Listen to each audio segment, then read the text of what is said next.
Hey everyone, it is episode 9 of Amnicon Studio. Today is Friday, February 9th. It's been a few weeks. How have you been? I have been trying to stay warm up in my neck of the woods. The last few weeks have been pretty cold for such a nice, mild start to the winter. It seems like it's going to be finishing up with a bang in terms of being really cold.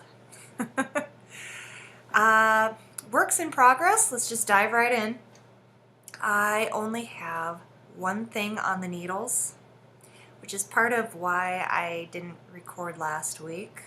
Well, I don't have a lot going on the needles, and then last week there was no school because of the weather, so I didn't make the push to record because I felt I didn't have a whole lot to share. But anyways, works in progress. I have finished one sock.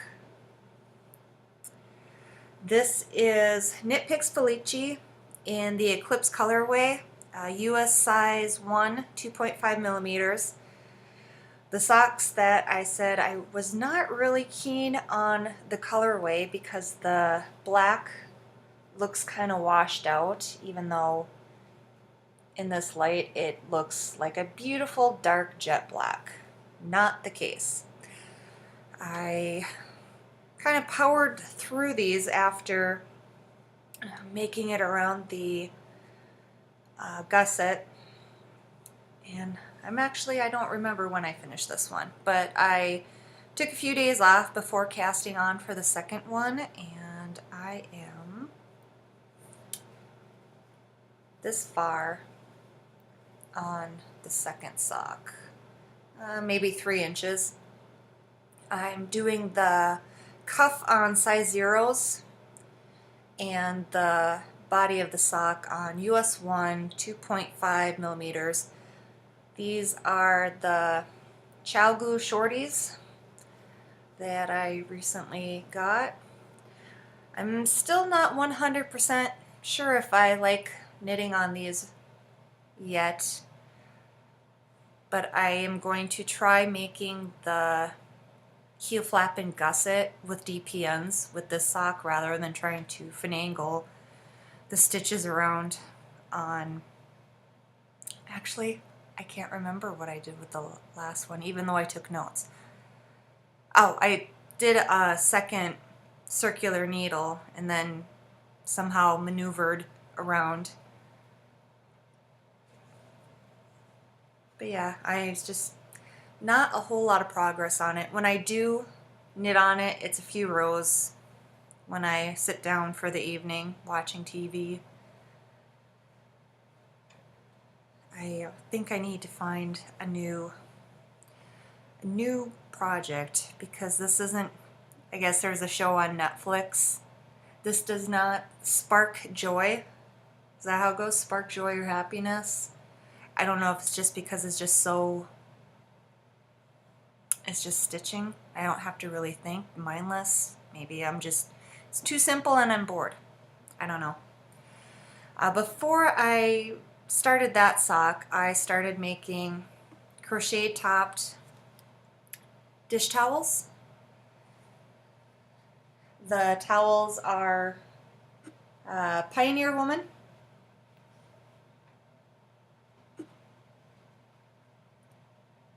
And I've actually got 7 of these completed. I don't have a second one of this one. Let's see, I crocheted up this one and sent it off as a gift for a friend for Christmas. Even though it's really sunny, I thought it would look good in her kitchen, even though I haven't seen her kitchen yet. I just used, let's see, this is Red Heart, which on size G hooks, which is 4 millimeters.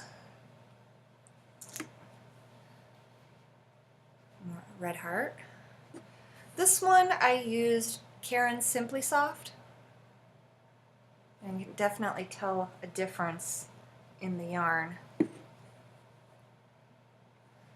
this one's Red Heart as well. And that's it for finished objects, works in progress, on the hooks and needles. A few weeks back, I decided to pull out something that I haven't worked on in a couple of years.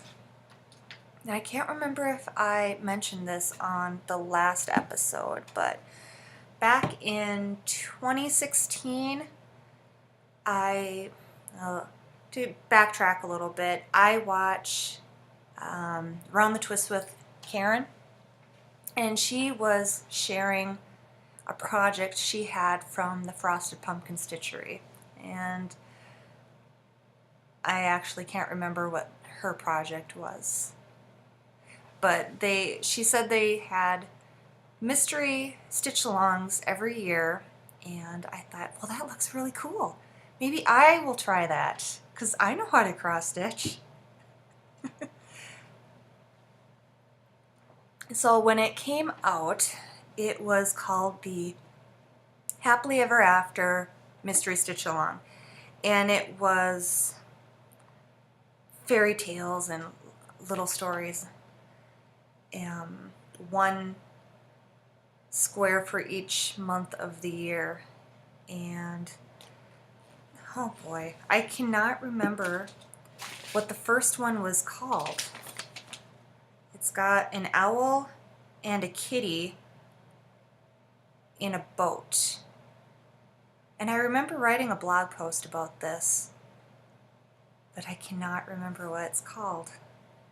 But the gentleman who wrote it, he had a really interesting story, and that's part of why I wrote the blog post about it so long ago. But somebody on my Facebook list started showing their cross-stitch stuff, and I thought I should really get this out. So the January one is this one, and I'm sure after seeing this, you guys are going, oh, I know what this is, I know what this is. But I started this project way back when with such enthusiasm, and I'm not sure exactly what happened, like if I just kind of burned out on working on the border, or just so much detail that I just kind of, oh my gosh, I can't do this. Or I was part of the Frosted Pumpkin Stitchery group on Facebook at the time, and I swear some of these people, like as soon as the clue came out later on, like it was released at whatever time in the morning, and then sometime in the evening, people were already posting that they were done with their square for the month. And I can't do that. That is just, I have too many other things to do with that.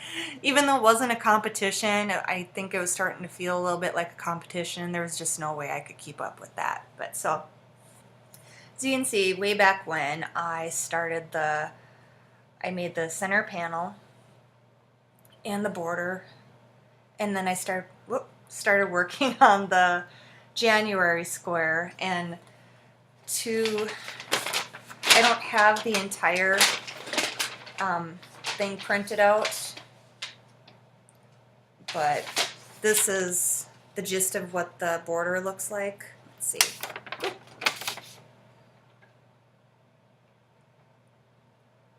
Like, I can tell already that this one is around the world in 80 days. I'm drawing a blank. And then that's got the 3 billy goats. You know, for someone who enjoys reading so much, I'm sure drawing a blank on all these stories. But that's what the first however many months look like, and I decided I would work my way through them one at a time at my own pace. I'm not in competition with anyone, not competition with myself. That made a lot of crinkles, I apologize. So when I set off, or when I set it down, I had made the border, the water, the little boat, and the 2 cats, and a couple of the music notes. And I just started the border. And then 2 or 3 weekends ago, when it was so bitterly cold, but the sun was shining, so there was good light where I was sitting. So I started working and adding all these flowers in, and I'm not, yeah, you can kind of see. I love this Aida cloth. It's got a little bit of sparkle to it. I think, honestly, I think that's a lot of what kind of drew me into this project was the sparkle. So, ooh, shiny. Yeah, so you will be seeing this occasionally. I'm not making, I kind of have to be in the mood to do cross stitch, I realize, and I can't just do a few stitches at a time and set it down, because I'm not sure how other people hold their patterns when they're working. I'm holding it like this, and I'm stitching with it, and I'm counting, and it's not an easy thing for me, and I didn't realize I have no thread attached to it right now, but usually I've got several different colors going, and it's hard to decide which one to start working with at the time when I pick it up. And honestly, I'm not looking forward to all the back stitching I have to do. With that in mind, and having the 1-year subscription to Blueprint, what used to be Craftsy Unlimited, I did a search to see what they had for cross stitch classes. There's only one class for cross stitch, and I learned a couple new methods for attaching the thread, and that's about it so far from what I can recollect, because I was kind of listening to it while I was doing chores in the kitchen and washing dishes and stuff. But it was kind of disappointing in that class. Anyways, I have got a couple tea towels sitting on the loom. I've got about 15.5 inches on the first one, and I've got about 9 more inches to go, because I think I'm gonna try for 24 inches length for them. I'm making them about 15 inches wide. I'm still not familiar with all the terminology, but I've got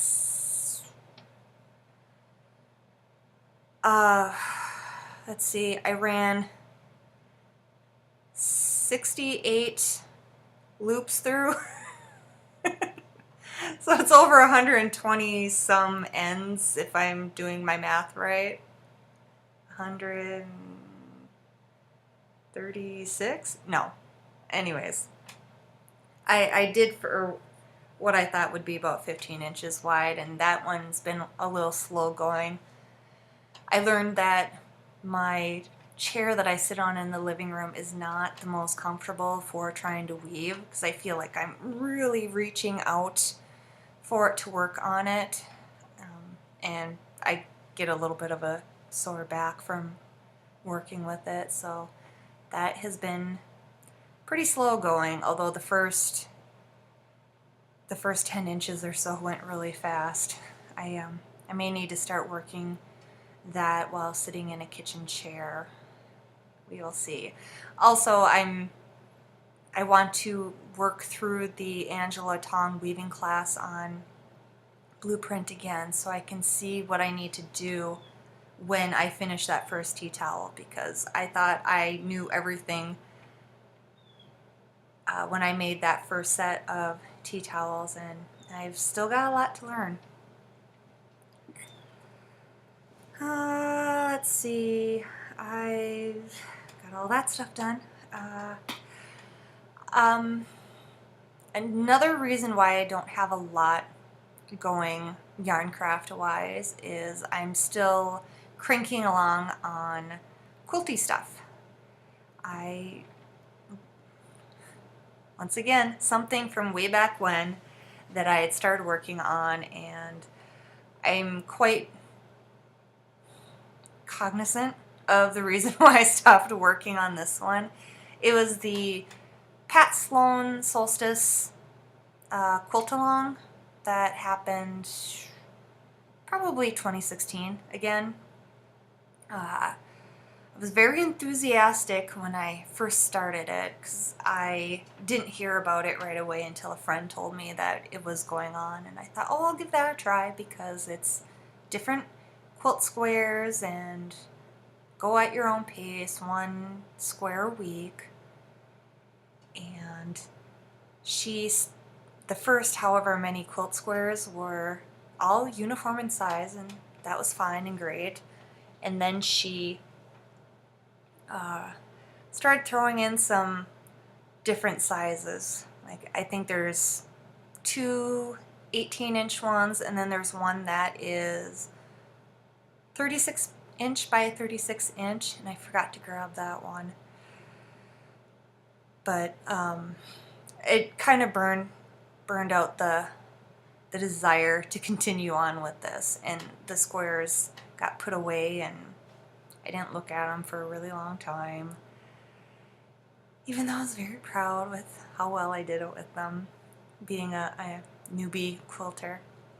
So anyways, I pulled those out again, determined how many squares I needed to make a decent size throw sized quilt, and I cranked those out. And yesterday I spent a lot of time making the sashing for it, and I've got that done, and I can't believe how long it took me to do this, but I'm happy with the finished product.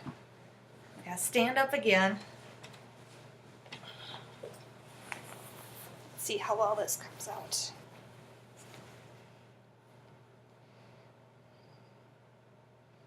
I hope the color is turning out okay, because from my angle it looks like it's blowing out.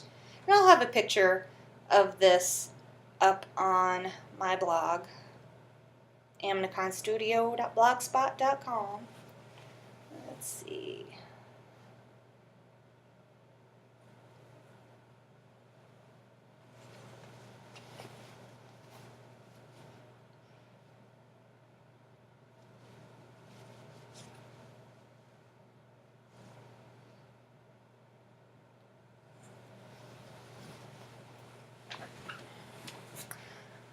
All the squares, the finished sizes are 12-inch by 12 inches. And I'm happy with the overall finished product. What I'm not keen on is that one of my rows was a little bit longer than the rest, and I had to cut into one of my quilt squares. And it was one that I was really proud of too. But unless you are familiar with quilting, I doubt anybody's gonna notice it. And like I told somebody, I'm not gonna point it out. I'm just gonna say that, yes, I know it's goofy, in case somebody does happen to see that I cut one of my quilt squares, that I'm aware that I did it. So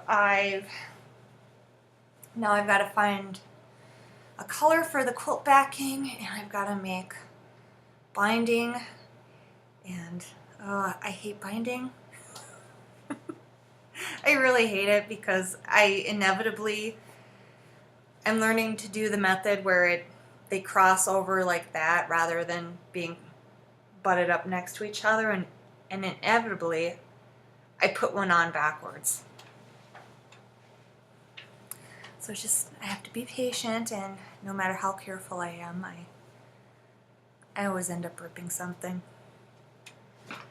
And then after that, the big 36 by 36 inch square, I'll be working on that, and I'll be turning that into a wall quilt.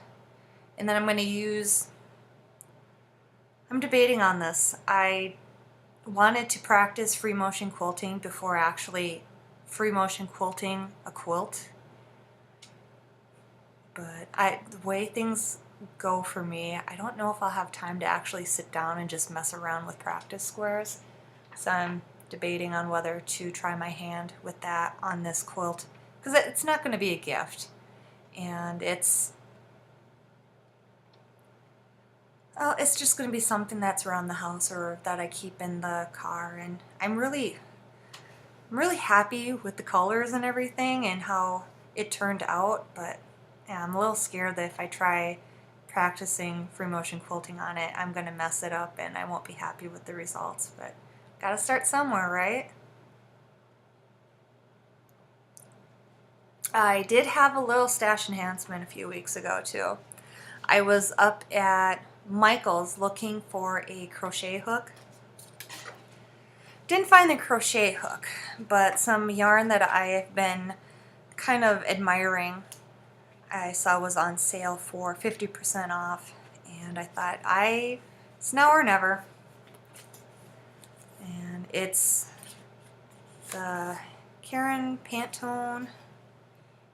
Isn't that pretty? This is Frozen Berry colorway. It's very light blue, kind of like the blue that the snow gets sometimes. Teal, blue, plum colored maybe, and then a dark blue. And this one is called Fuchsia Foliage. And the color's pretty true. This was kind of a sagey green. And I have no idea what I can make with these, but I've been admiring the yarn for a while. And I saw that there are a few patterns up somewhere. I'm just hoping that you can use one set of yarn for it. I would think so. It'd be awful if they put something up for sale and then you couldn't actually use just one skein. Like there's pattern for a hat.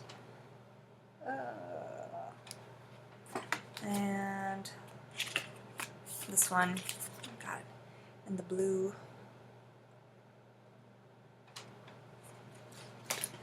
Otherwise, I told myself I wasn't going to buy any yarn this year until I worked through what I had. And I kind of forgot that when I saw this. So, but 50% off. When are you going to see a deal like that?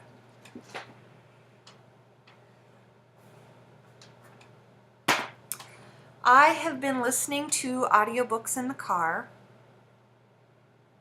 I'm trying to think of where my phone is right now, because otherwise I'm not sure if I'd be able to show you the pictures of the covers. There's one I started, and of course with the school cancellations, I wasn't able to listen to it every day, and it expired. And then when I tried to request it, it said it was available, and then when I went to click checkout, it got sniped from me, so now it's on request. It's called The Cottage in the Woods. And then the other one, because you're going to see the cover for this one, the one that I'm listening to currently is called The Dragon in the Sea. Let's see. There's The Cottage in the Woods, Dragon in the Sea.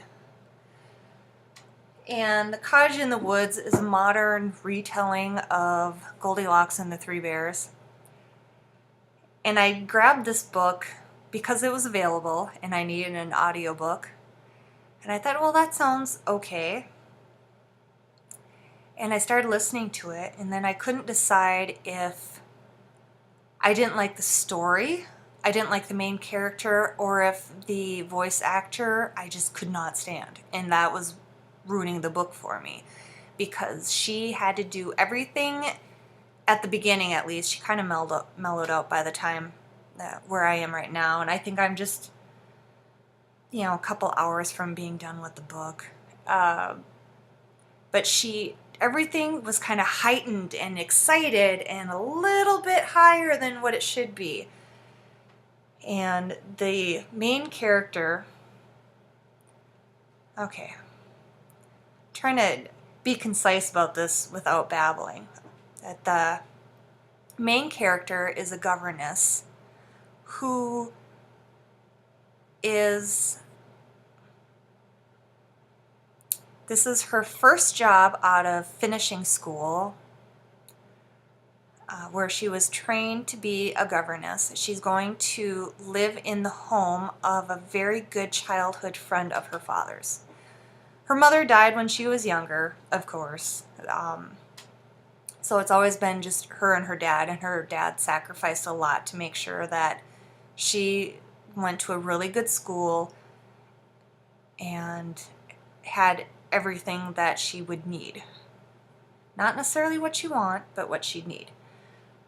So she accepted a job with the Vaughns, Mr. Vaughn, Miss Vaughn, and the society is like the 1800s, where, you know, they have the man and the lady of the house, and the kids are raised by the governess, or taught by a governess, and there's a nurse and, you know, servants everywhere, and the parents don't actually see the kids until like supper time or something. Well,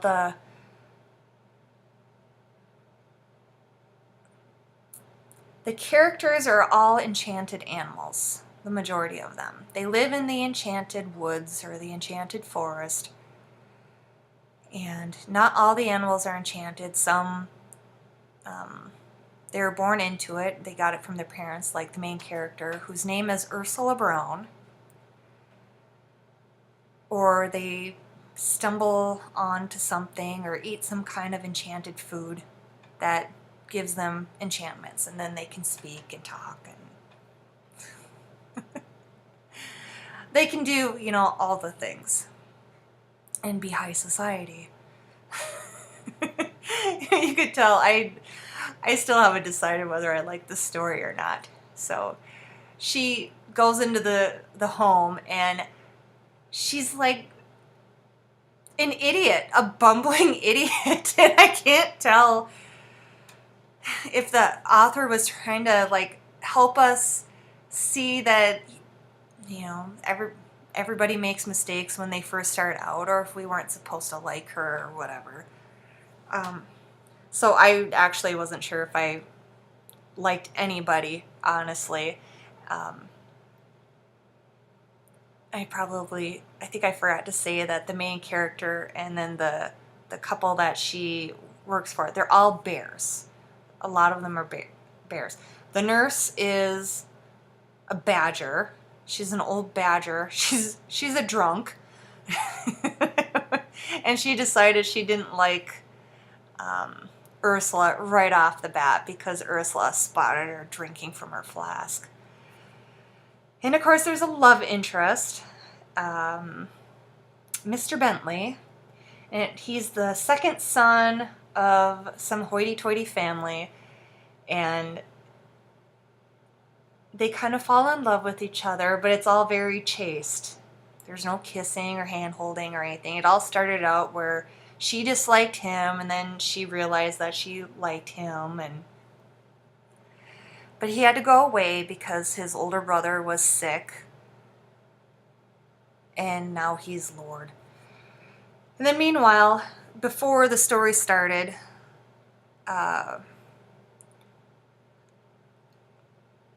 see, I realize I'm rambling way more than I wanted to about this, but the family has a little girl hidden up in the attic, which sounds worse than what it is.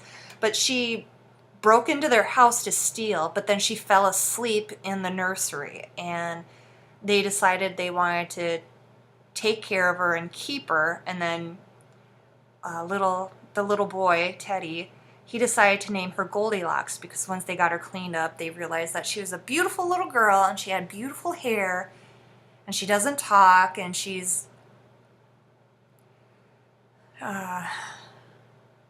kind of wild. She grunts, makes sounds. She's terrified of everybody, but of course, you know, she slowly warms up. And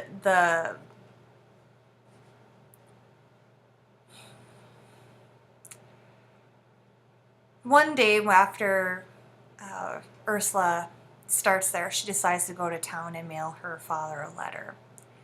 And she realizes that there's this society in the Enchanted Woods in the town village that she's living in called the Anthropologic Society. Anthropologic. Which is basically a bunch of humans who don't like the enchanted animals and think that they're better than the enchanted animals and are slowly trying to take all their rights away. And what the author is trying to, the point she's trying to make, I mean, it's so heavy-handed, you know, prejudices are bad and everybody's equal and all that. And I mean, when I realized what she was trying to do with that anthropologic society, I had to go do a search to see just what age group this book is set for. And it's not recommended, or it's not recommended. It's not set for little kids. It's set for older kids. Although one Amazon reviewer said that really only adults should be reading this because there's a lot of stuff going on that younger kids wouldn't understand. I mean, it's, oh, yeah. And then the author uses beautiful words. I mean, it's very beautifully written, but she also uses a lot of $20 words, and I'm sure the average young adult's not going to know what all of them are. So I'm waiting to finish this book because now it's actually starting to get interesting. The enchanted animals are trying to fight back against the humans and tell the truth because there's somebody who's running the newspaper that's printing lies. Goldilocks, spoiler alert, Goldilocks actually knows how to speak, but she's been hiding from her family, which is a bunch of street hooligans and thieves and urchins, and still trying to find out what the deal is with the mother, because the rumor in the Enchanted Forest is that all these kids were birthed by this one mom, and she's kind of like a crime family. Like, she purposely had these kids and she's sending them out to go steal things. So we shall see. And like I said, I'm currently listening to The Dragon in the Sea by Frank Herbert. And another one of those, well, it's sci-fi, it's available right now, I need a story right now. I'm not really sure what this is going to be about, but hey, let's download it and give it a listen. I like the voice actor.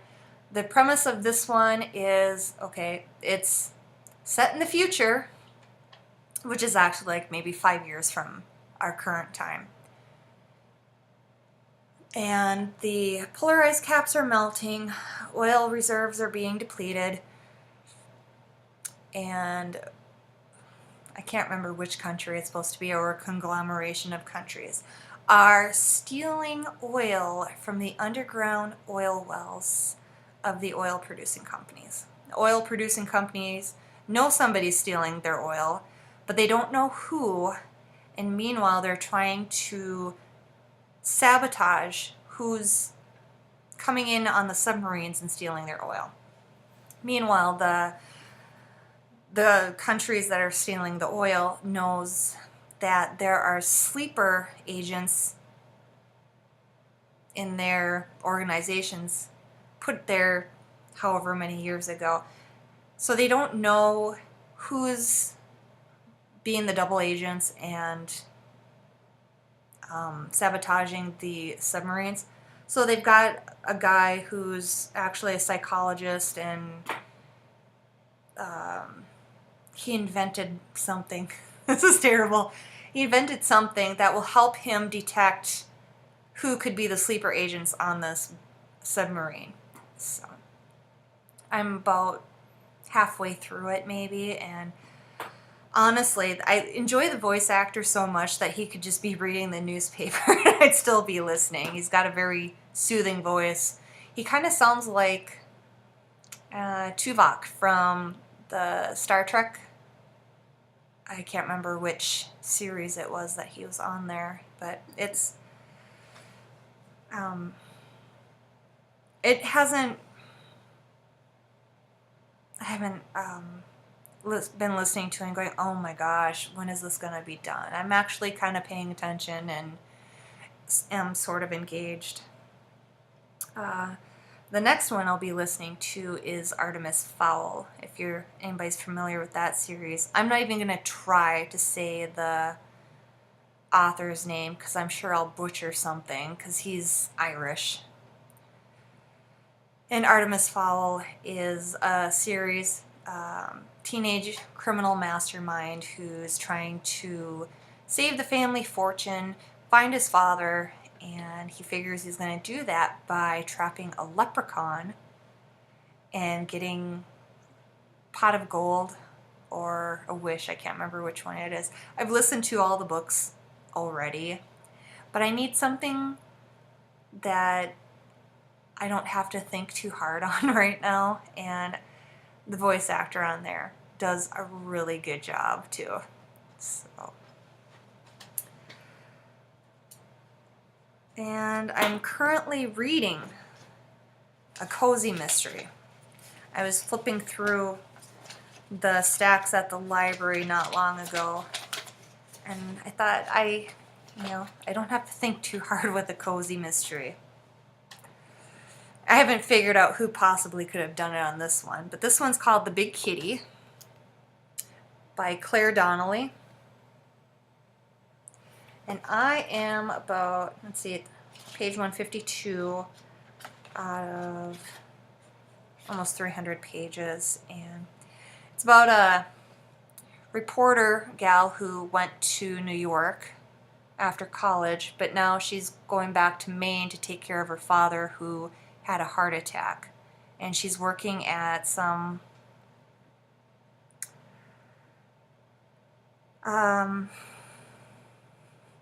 like a travel agency, but it's for helping people find local attractions.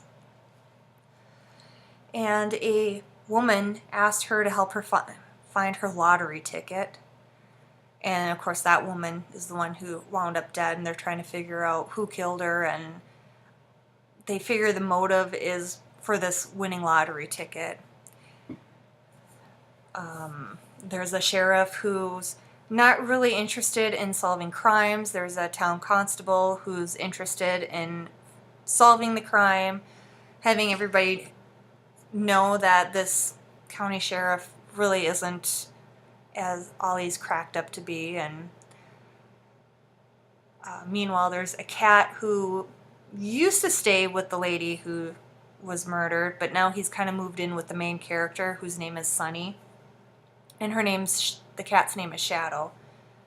I haven't figured out what the cat's role in this is yet, because there's a little bit of his point of view, but it's kind of what you expect it to be. Like, he's got names for the humans, and he's not thinking too deeply. He's kind of a shallow puddle. But the writing's good. Alright, coop news. One of the baby roos has started crowing in the last week or so. And it's funny to hear because it's so kind of pathetic sounding, but he's trying. And he's also trying to mate the hens. And of course, they don't like it because he's got no game. He just kind of slaps one foot down on their back and he tries to grab them by the back of the neck, and they start squawking and screeching and trying to get away. And comical in that aspect. Meanwhile, I don't know why Killer isn't doing anything about it, but apparently he's not too worried about these baby roosters encroaching on his territory. Hutch news. We have, because I'm a sucker and a glutton for punishment, we have 2 more rabbits. 2 rabbits that needed a home, and I said, sure, let's do this. Let's give it a try. And I don't have them. I don't have any. Well, let's see. I might have a picture of them. But we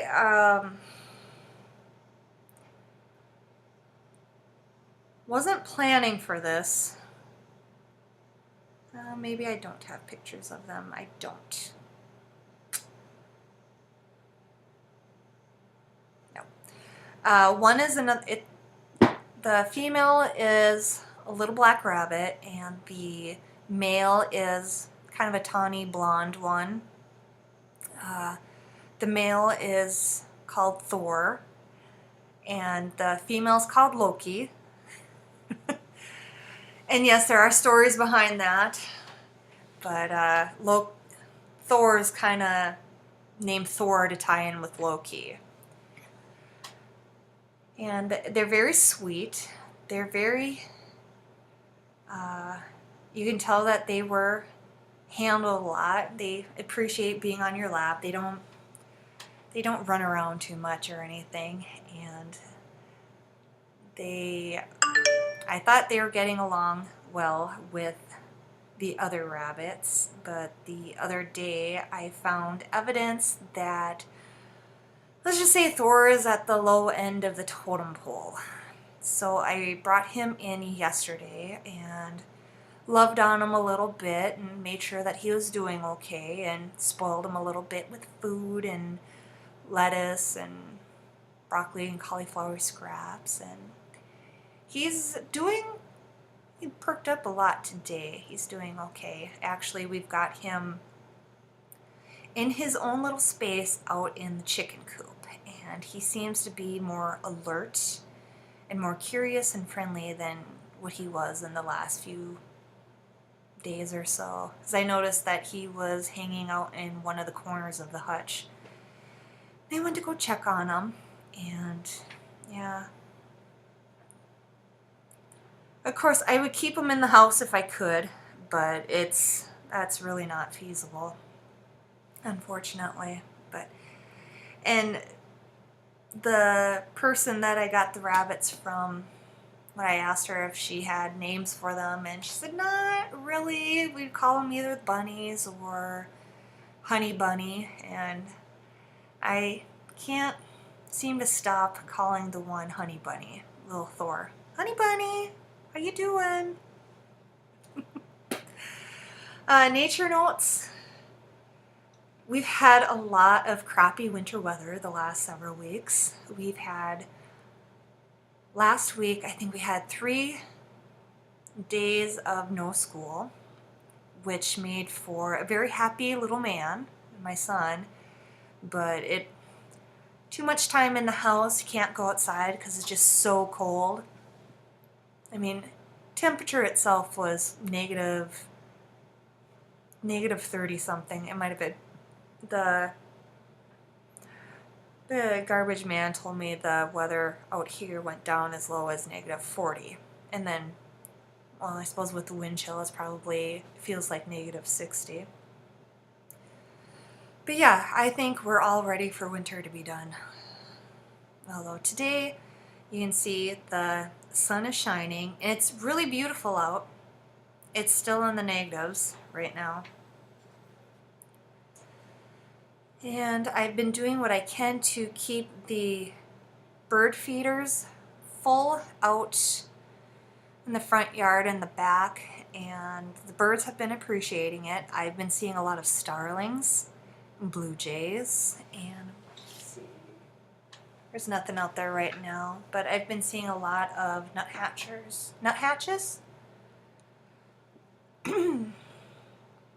But the starlings have been going nuts. They're kind of like locusts, come through and decimate everything. I know they've been fighting with the blue jays. And I've been seeing a few woodpeckers. I'm not sure like specifics of woodpeckers, but I know they're woodpeckers. They're not pileated though. downy woodpeckers, maybe. And then I think it was Monday morning, I had 8 deer walk through my front yard, as my neighbor feeds the deer all year round, and he's got a feed pile in his front yard. So they walk through my yard to get to his yard, and there was 8 of them, just kind of prancing. And somebody once told me that deer know when hunting season is, and then they all just disappear. I said, these deer know it's not hunting season anymore. There is no fear there. Let's see. Homestead news. We ground up more venison to make venison summer sausage. We made 40 pounds, I think, when we made it the last time, and we were just tearing through it like nobody's business. And it's really good. And this batch was a little different. Let's see, 1, 2, 3, 4.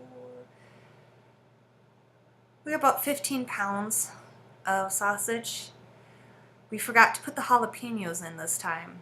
We were just so keen to just get it done that we forgot about that. I tracked down the recipe for the spices, which I was really thankful for, because I know my husband wouldn't have been happy if I had lost that recipe. And then we tweaked that recipe just a little bit, and it came out even better, I think. Well, it would have been,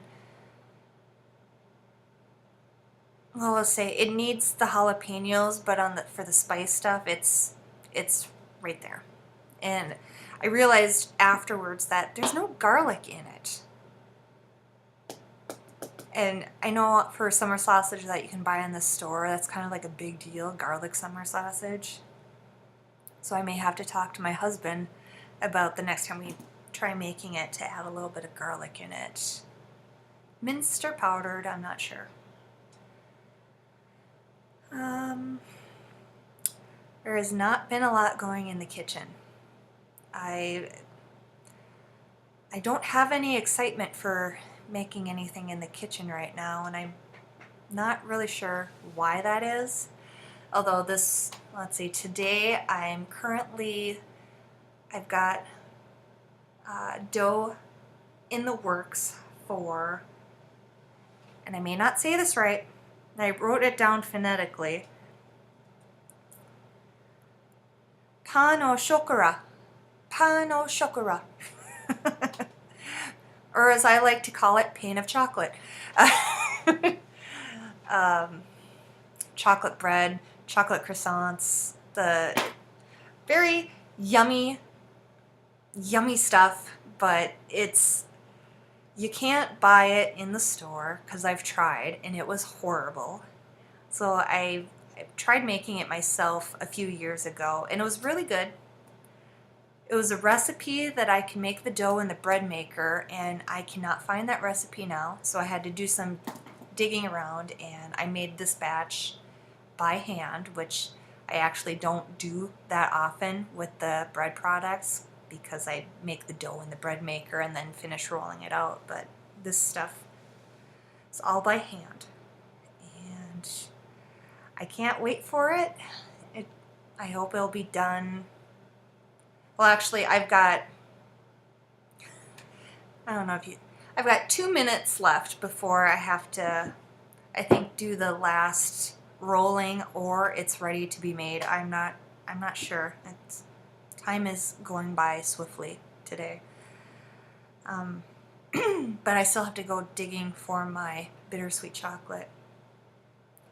And then I decided I was going to make homemade pizza for supper tonight.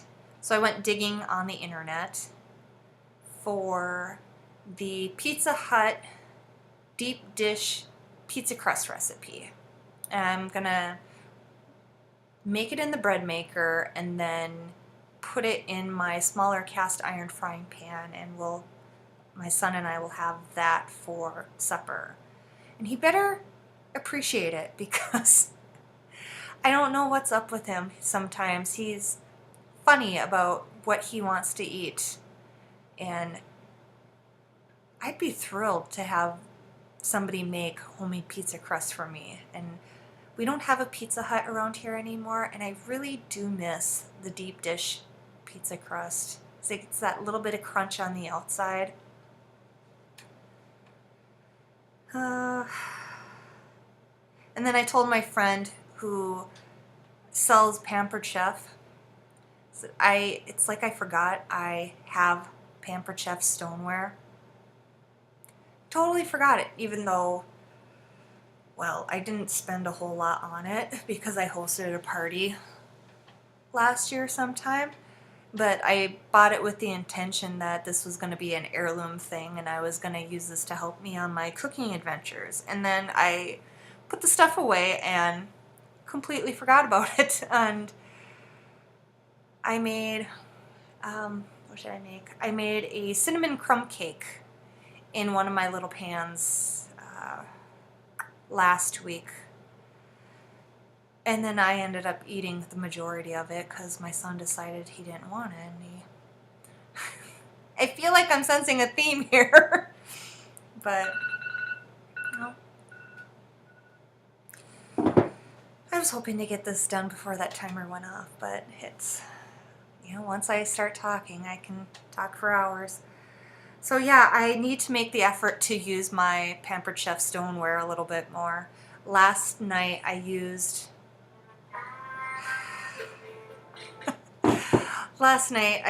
my covered, I don't remember what it's called now, but it's like a little oven roaster that will hold a chicken, but I used it to make a beef roast in, and it turned out good.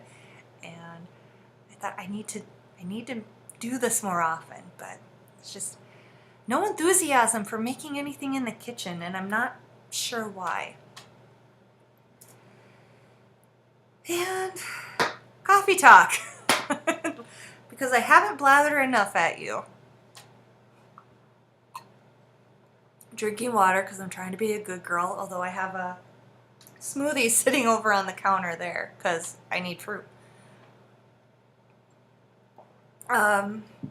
This week I've been on vacation for most of it. I had vacation time that I had to use or lose by my work anniversary date, which is the Sunday, and I will have been at my workplace for 16 years this year, which is amazing to me. I've outlasted a lot of people at my job. I think I can count on more than two hands how many people who have worked in that office and come and gone for various reasons. Some decided to go back to school, some got different jobs, some got fired,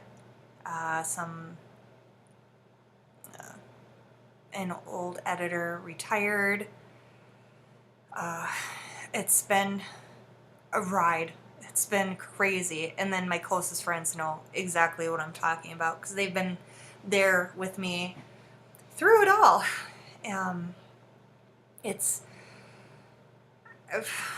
There's not much to say other than, wow, I'm still there. But as a previous editor said, I'm as faithful as the shepherds on the hilltops on Christmas Eve, or something like that. So I had to take vacation off, and I'll be going back in on Tuesday. I had to work Monday because that was publishing day. That was a bit of a crazy publishing day because my software was not playing nice with me, but that's nobody really wants to hear about that. My son's birthday was this month. He turned 14, and last year when he turned 13, I was in awe that I'm the mom of a teenager now. Well, now he's kind of coming into his own with the teenagerhood and more moody, more testing my patience, and then him trying to see how what's the words? He's trying to find who he is, so he's trying to push some of those limits, and I don't want to say find himself because that's not the right word, but he's starting to figure out things and ask questions and drive me to have more gray hair. Let's see, in my notes I've got to talk about the cold snap, but we've already kind of touched on that. It got really cold, really, really cold, and actually last week we put the rabbits in the chicken coop and let them kind of run around. Because there was no way we're going to try to keep 5 rabbits in one enclosure in there. It just was not going to work. So unfortunately, one rabbit had to be in an enclosure because he was picking fights with everybody, with the other male rabbits, and that was Haas. Because he can be a little turd sometimes. Pfeffer's sweet rabbit, although I'm starting to think that maybe he's kind of coming into his own manhood now. You know, there's too much testosterone out there. Male bunny testosterone, and everybody's picking fights with each other. But they liked being in the coop. It was kind of funny, actually. Thor went running over to the chicken waterer and started checking that out, and then running over and eating the chicken feed, and the other rabbits were checking everything out, and the chickens were freaked out and they all went into one corner, and I think it was Pfeffer that wanted to go introduce himself to the chickens. He went over into the crowd and the chickens freaked, and it was chaos everywhere. So once we made sure the chickens and the bunnies all had everything they needed, we kind of left and shut the light off just so things would kind of settle down. But the rabbits lived in there for, I think, at least 3 days, and it was fine. They did well. That's my husband texting me. I forgot to put it on silence, so I'm sorry.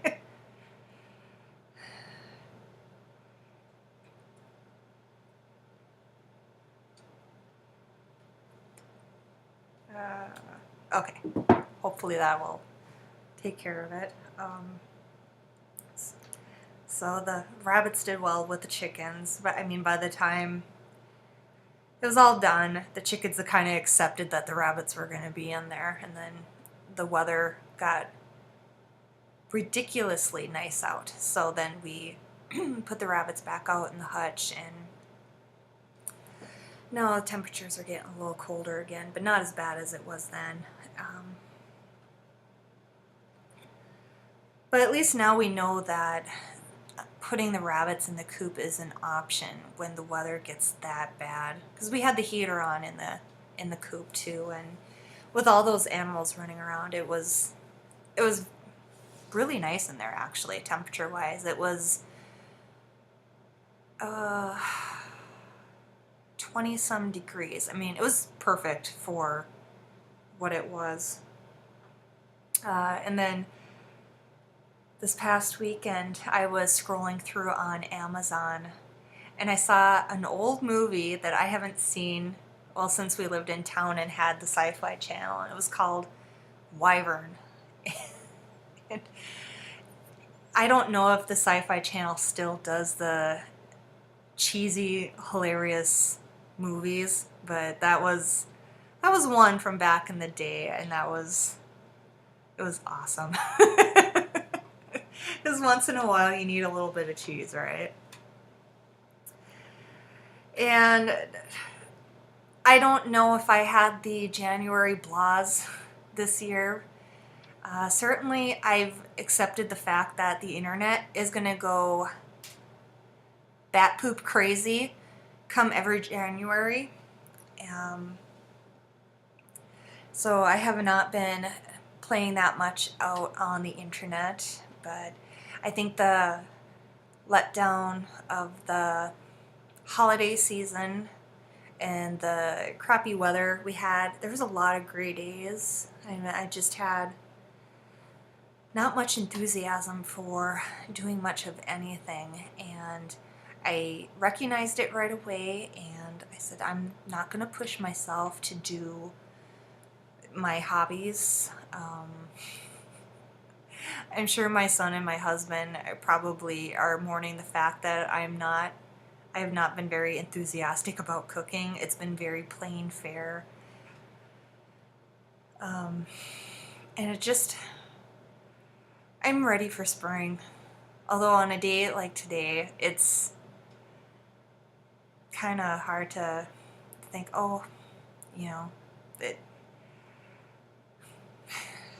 I've been doing a lot of snow removal. Funny how it seems to be the days that I'm home, it always snows. And I'm familiar with using the plow on the ATV so I can push the snow around in the driveway and everything. I'm getting better at it, especially as long as the doohickey that you can move the blade on, it's not frozen. And then I feel like I do a really decent job. I think this is my first winter kind of in, I don't want to say I'm in charge of the snow removal, but it's just the way things have fallen that I've been home the days that the snow is needed to be removed.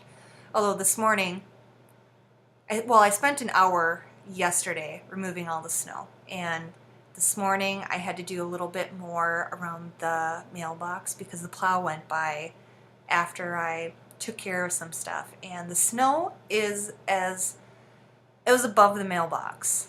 I don't know if you're familiar with how high rural mailboxes are, but that was a pretty big snowbank, and thankfully the snow wasn't heavy. It was a lot of fluff. And then I had to come back and blaze a trail from the house to the chicken coop because I forgot to do that last night. I mean, by the time I was done with it yesterday, I didn't feel like doing anything else, but I had today. Let's see, what time are we at? Oh, we're just over an hour. So I suppose I will let you go. I'm not sure when I'm going to get this up on YouTube. I've still got to run this through, what is that program called? Handbrake, to compress the file a little bit. Oh, a little bit of house cleaning. The last few episodes I haven't put an intro or an outro on the video. Well, the one was because I couldn't get the files to work or compress. I can't remember, or combine them together. I don't remember what the deal was. The last video was because I forgot to add them. And now I'm actually not sure if I still have those files for the intro and the outro. So I'm not sure if I'm going to try to put those back on. When it comes to this stuff, I'm very newbie, and I don't know if I have the patience to teach myself how to do the fancy stuff that some of the other YouTubers do. I mean, it took me a couple hours to cobble together what I had for the intro and outro, and once I got them together, I just kind of kept them and then dropped the new file in and changed a few things. But I had to clean up some stuff on this computer, and I think those files were one of those things. The computer was acting a little bit goofy. So on that note, yep, because I don't have a favorite thing this week. 2 pages of notes and no favorite thing. Thank you for watching. Thanks for visiting with me today. And until next time, stay warm and happy crafting. Bye.